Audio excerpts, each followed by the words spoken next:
The Empress of the Valori Dominion stood motionless as 12 suitors presented their genetic lineages on holographic displays, each one more impressive than the last. Kiraveth watched the proceedings with the same expression she had worn for 300 cycles, a mask of perfect, suffocating composure. The Tharvex Coalition offers 17 star systems and a fleet of 4,000 warships, announced Lord Mathan, his violet scales gleaming under the ceremonial lights. In exchange for your hand, Empress. Another spoke. Another offer. Another transaction where she was the currency. I stood at the far end of the hall, technically present as Earth's diplomatic attaché, practically invisible among the towering alien nobles. Humanity had been part of the galactic concord for only 12 years. We had no fleets to offer, no ancient bloodlines, no conquered worlds. I was here because protocol demanded every Concord member send a representative to imperial marriage negotiations, even the insignificant ones. The Empress will consider all proposals, declared Chancellor Voreth, her uncle and regent-in-waiting. His tone made clear that consideration was merely performance. The decision had already been made in private chambers. The suitors bowed and retreated. Servants began clearing the ceremonial hall. I should have left with the others, but I noticed something that stopped me. The Empress's hand, hidden beneath her ceremonial robe, was trembling. Not fear. Rage. I had seen that tremor before. In refugee camps on Kepler 442 by. In the hands of people who had lost everything and were expected to smile through the loss. The hall emptied. I remained. Human. Chancellor Voreth's voice cut across the marble silence. You are dismissed. I apologize, Chancellor. I had a question for the Empress. Voreth's 4 eyes narrowed. You? A question for Her Imperial Majesty? Your species barely qualifies for Concord membership. What could you possibly... Let him speak. The Empress's voice was quiet, but Voreth froze mid-sentence. She turned to face me, and I saw what the suitors had missed. Exhaustion carved into features that were supposed to be eternal, loneliness in eyes that had watched civilizations rise and fall. Your question, human. I stepped forward, ignoring the guards who shifted toward their weapons. What do you want, Empress? Silence. Voreth sputtered. This is an outrage. The Empress's desires are irrelevant to matters of state, I asked her, not you. More silence. The guards drew their blades. But Kiraveth raised one hand, and they halted. In 400 cycles, she said slowly. No one has asked me that question. Then I'm asking now. She studied me with those ancient eyes. You understand this changes nothing. I cannot choose a human consort. Your people have nothing to offer the Dominion. I didn't offer anything. I asked what you wanted. Something flickered across her face, an emotion so foreign to those composed features that I couldn't name it. You should leave, human. Before my uncle finds a legal reason to have you executed. I bowed, human style, hand over heart. As you wish, Empress. But if you ever want someone to ask again, I'll be at the Terran embassy. 3 weeks passed. The marriage negotiations continued without me. I had been formally banned from all Imperial proceedings after my breach of protocol. Ambassador Chen was furious. Earth's diplomatic standing had dropped 2 points on the Concord Index. I spent my days processing visa applications and pretending I didn't dream about violet eyes. The knock came at midnight, local time. She stood in the embassy doorway wearing a servant's cloak, her luminescent skin dimmed to near human pallor. Without the ceremonial robes and the crown of living crystal, she looked almost mortal. You said I could come. I stepped aside. I said I'd ask again. Would you like tea? She entered like she was walking into enemy territory. Tea? Earth drink. Dried leaves in hot water. It's what we offer people when we don't know what else to do. An odd custom. Humans are odd. I moved to the small kitchen. Sit wherever you want. Or stand. Or pace. Whatever helps. She didn't sit. She watched me measure leaves, boil water, pour. The mundane ritual seemed to fascinate her. You are not afraid of me, she observed. Should I be? I have executed 7 beings for lesser offenses than addressing me without title. I handed her the cup. Then I'm grateful for your restraint. She held the tea without drinking, warmth seeping into her silver fingers. Why did you ask? In the ceremony. What did you hope to gain? Nothing. Everyone wants something from me. I'm sure that's true. I sat across from her, cradling my own cup. But I wasn't bargaining. I just saw someone disappearing inside their own throne room. And I remembered what that felt like. Her grip tightened on the cup. You presume to understand an empress? No. I presume to understand loneliness. The silence stretched. Outside, alien birds called to each other in frequencies just beyond human hearing. My mother arranged her own marriage, Kiraveth said finally. Chose the weakest lord, one who would not threaten her power. She told me it was wisdom. Control. That love was a luxury empresses could not afford. She looked into the tea. She died alone, surrounded by servants, advisors, guards, and utterly alone. I'm sorry. I do not want your pity, human. It's not pity. It's sorrow. There's a difference. She finally drank the tea. Her face shifted. Surprise, confusion, something almost like wonder. This is pleasant. Earl Grey. My grandmother's favorite. You speak of your grandmother with warmth. She raised me. After the Mars colony collapse. I didn't elaborate. Some wounds didn't need exhibition. But Kiraveth heard what I didn't say. You lost family. Everyone loses family. The question is what you do with the loss. She set down the cup. You are strange, human. You speak as though pain is ordinary, isn't it? She stood abruptly, moving to the window. The embassy overlooked the capital's crystalline spires, beautiful and cold. The Tharvek's lord is the strongest candidate. My uncle will announce the betrothal tomorrow. Is that what you want? She turned. Why do you keep asking that? I have told you, my wants are irrelevant. And I keep telling you, I disagree. You are a fool. Probably. She crossed the room in 3 strides, stopping inches from me. Up close, I could see the fine lines around her eyes, not age, but strain. 4 centuries of perfect composure cracking at the edges. I could have you killed for this conversation alone, she whispered. You could. You know this, and still you show no fear. I've been afraid most of my life, Empress. I learned it doesn't help. Her hand rose. I thought to strike me, or summon guards, or do something imperially violent. Instead, her fingers brushed my cheek, tracing the scar that ran from my temple to my jaw. How did you survive? She asked. The Mars collapse. I read the reports. 90% casualties. Luck. Stubbornness. A grandmother who refused to let me give up. And what did she teach you, this grandmother? That survival isn't enough. You have to choose to live. Her hand dropped. She stepped back. I should go. Before my absence is noticed. Will you come back? She paused at the door. I do not know. A hesitation. Thank you for the tea.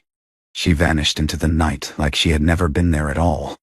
The betrothal announcement was scheduled for the Festival of Eternal Light, a celebration marking the Valori Dominion's founding. The capital blazed with bioluminescent displays. Citizens filled the streets. And in the grand ceremonial plaza, Lord Tharvek stood beside an empty throne, waiting for his future bride. I watched from the crowd, just another face among thousands. Chancellor Vorath's voice boomed across the plaza. Citizens of the Dominion, today we celebrate not only our glorious history, but our magnificent future. The Empress Kiraveth, may her light never dim, has chosen to honor the Tharvek's coalition with her eternal bond. Cheers erupted. Fireworks painted the sky in colors humans couldn't fully see. And then the Empress appeared. She walked alone, without escort, a breach of protocol that made the crowd murmur. Her gown was not the Tharvek's colors she should have worn, but deep crimson, the shade of Valori mourning. Empress. Voreth's smile faltered. You honor us with your presence. If you would take your place beside your betrothed. No. The single word silenced the plaza. Lord Tharvik stepped forward, all diplomatic outrage. Empress, our contract was negotiated without my consent. Your consent is irrelevant to matters of state. Voreth's composure cracked. You are the Empress. Your duty, my duty, is to the Dominion. Kiraveth's voice carried across the plaza, clear as crystal, not to the ambitions of chancellors and warlords. I will not marry Lord Tharvik's. The crowd erupted in chaos. Guards moved toward the Empress. Tharvik's entourage drew weapons. And in the pandemonium, I saw what was about to happen. Voreth's hand signal, the assassin positioning on the balcony above, the weapon aimed at the Empress's back. 4 centuries of composure. She had finally broken free, and her uncle was going to murder her for it. I moved without thinking. The blast caught me in the shoulder as I tackled her off the platform. We tumbled into the crowd and the second shot went wide. Screams. Running. The plaza dissolved into panic. Kiraveth's eyes were wide, her mask completely gone. You're bleeding. Later. I pulled her into an alley as guards swarmed past. Your uncle. I know. Her voice shook. I knew he might. I didn't expect. She pressed her hands against my wound, and they came away silver with my blood. You could have died. Could have. Didn't. Why? The word broke. Why would you... We barely know each other. You owe me nothing.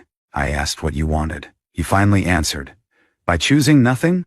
By refusing the only option? By choosing yourself. I slumped against the wall, vision blurring. That's not nothing. That's everything. She caught me as I collapsed, her arms stronger than they looked. You foolish, impossible creature. You absurd, brave, stupid human. I've been called worse. Stay awake. Her voice cracked in a way Empresses' voices shouldn't crack. You will not die for me. I forbid it. That's not really how dying works. She kissed me. Brief died. Desperate. Tasting of tears and terror. Not romantics. Survival. She pulled back, and her eyes blazed with 4 centuries of suppressed feeling. Day. Maintenant. Alive. Then she lifted me like I weighed nothing, and carried me through the burning streets of her capital. I woke in a room I didn't recognize, sunlight streaming through windows that looked nothing like Valeray architecture. My shoulder throbbed, wrapped in bandages that smelled of unfamiliar herbs. Earth Embassy. Safe house. Kiraveth sat beside my bed. She had changed from the crimson morning gown into simple robes, still imperial quality, but understated. Her crystal crown was gone. Your uncle? Arrested. His coup failed spectacularly when the assassination attempt was broadcast across the Dominion. A thin smile. It seems my citizens prefer their empress alive. Revolutionary concept. The Tharvik's coalition has withdrawn their proposal. Apparently they were unaware of Voreth's arrangements. She looked at her hands. I owe you my life. You owe me nothing. Why do you keep saying that? She stood, pacing to the window. No one does anything without expectation of return. It is the first law of politics, of civilization, of existence itself. It might be the first law of your civilization. It's not universal. She turned. Then what law do you follow, human? What drives you to interfere in the affairs of empresses? To take plasma blasts meant for immortal rulers? To ask questions no one has asked in 400 cycles? I pushed myself upright, ignoring the pain. My grandmother used to say that humans aren't special because of what we can do. We're special because of what we choose to do when there's nothing in it for us. That is either profound or profoundly naive. Probably both. She crossed to the bed, sitting on its edge. Close enough that I could see the vulnerability she was no longer bothering to hide. The galactic concord is demanding I marry. Any of a dozen options, all politically acceptable. Without a consort, my rule remains unstable. What do you want? She laughed. The first genuine laugh I had heard from her. You are relentless. So I've been told. I want... She took my hand, carefully avoiding the injured shoulder. I want someone who asks, not demands, not negotiates, not assumes. Someone who sees me as a person before they see me as a throne. That's a reasonable want. It is an impossible want. Her fingers traced mine. Except apparently it isn't, because you exist. This strange, stubborn, entirely unsuitable human exists. Unsuitable? You have no fleet. No systems. No ancient bloodline. Your species has been spacefaring for barely 2 centuries. Politically, you are disaster. I'm also excellent at making tea. Another laugh. Softer. Yes. You are. The silence between us was different now. Not empty, but full. Full. Full of possibility. I cannot offer you the dominion, she said finally. Even now, the politics. I didn't ask for the dominion. I know. Her voice caught. That is why I am offering you something else. What? She leaned forward and kissed me again. Not desperate this time. Deliberate. Soft. A question, rather than an answer. Stay, she whispered against my lips. Not as consort. Not as political arrangement. Just stay. Let me learn what it means to choose. Your council will riot. My council can adjust. The Concord will call it a scandal. The Concord can mind their own affairs. I cupped her face with my uninjured hand, marveling at the impossibility of this moment. An empress who had ruled for centuries. A human attaché with nothing to offer but questions. You know, I said, you never answered me. That first day, in the ceremonial hall. What do you want? Kiravith smiled. Not the mask, but something real. I wanted someone to ask. And you did. Was that enough? It was everything. She rested her forehead against mine. It still is. Outside the window, the alien sun rose over a world in political turmoil. The Dominion faced an uncertain future. The Galactic Concord would demand explanations. Lord Tharvex was already filing formal protests. Chancellor Vorath awaited trial. None of it mattered. Because in that small room, in that quiet moment, an empress finally chose. Not duty, not alliance, not political necessity. Just a human who had asked her opinion. And that, as my grandmother would have said, was what made us worth knowing. Mejor que le mueva un mecánico. Que la apague, que le ajuste el relenti. Es que a ver. Bueno, más o menos, güey, no mucho. No, está bien, está bien. ¿Cuál ancho?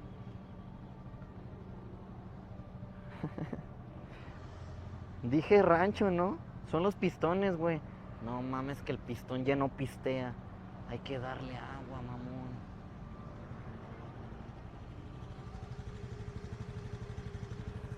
No mames, el pistón ya no quiere pistear. Yo digo que la banda ya no quiere tocar. ¡Hola, Bebo! Hola, Johnny. ¿Cómo estás, hermano?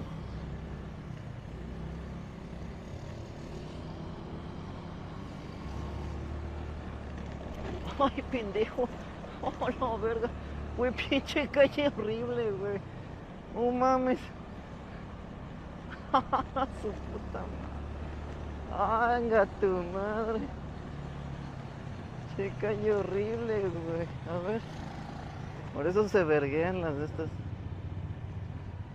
Es mal gasto llevarlo al mecánico por eso. Luego la checamos, güey. Bujía o sucio en la gasolina. Ah, también podría ser, ¿verdad? La bujía. Mañana te mando un tutorial. Es el hardware. Es que no trae la versión 1.28.3 del hardware la Navi, güey. Con razón, Edu. Traigo la 1.27.2. Es verdad, güey. Hay que actualizarle el Java, compare. Oh, ya me acordé por qué no jala.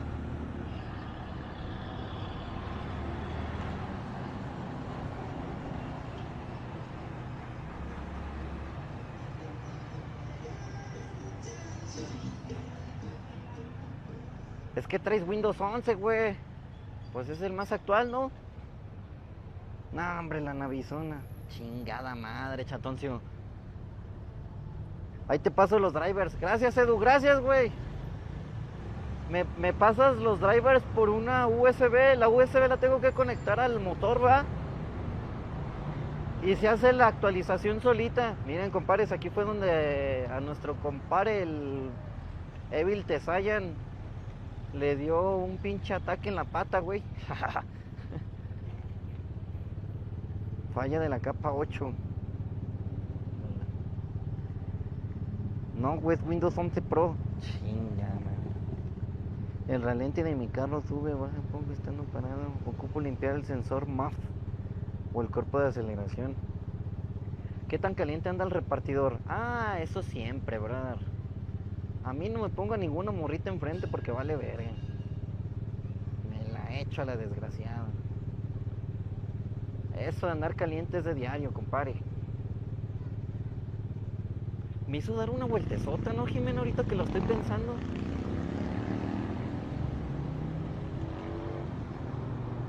Te envío un tutorial de verdad. Inga, tú, el tío Deadpool, güey. Va. La pones donde va el aceite para que se actualice, güey. Gracias por sus sabias palabras de mecánicos, amigos. ¿Qué haría sin ustedes, chat? Definitivamente no se puede en esta vida sin ustedes.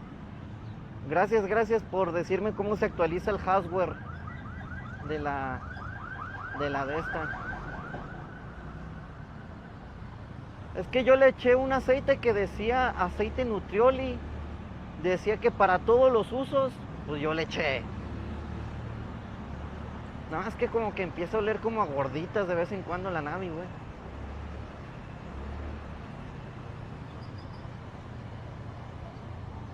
De nada, pa. Gracias, chat. Gracias. Para eso andamos. Gracias. ¿Qué? ¿La canción de los helados o qué? ¿O no tiene nadie carta de helados, güey? Mejor tílala y dime dónde. Va. Al ratillo, güey. Que le ajusten el carburador a Izuli. Ah, ya le hace falta su servicio. ¡Venga tu madre! Compare. Ay, güey, le pasó rozando el culo, cabrón.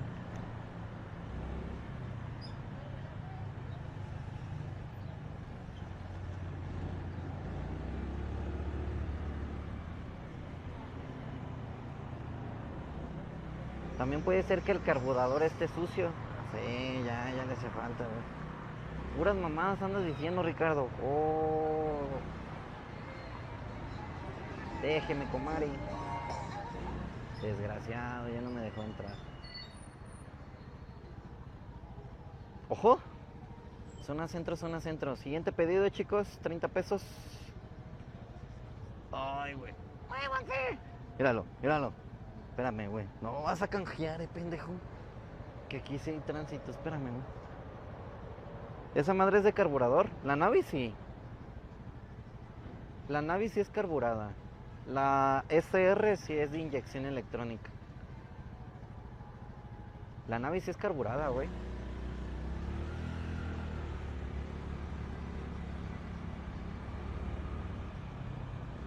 La nueva motito no, güey. Pero la nueva motito le acaban de hacer su servicio, güey. Jala el mero putazo.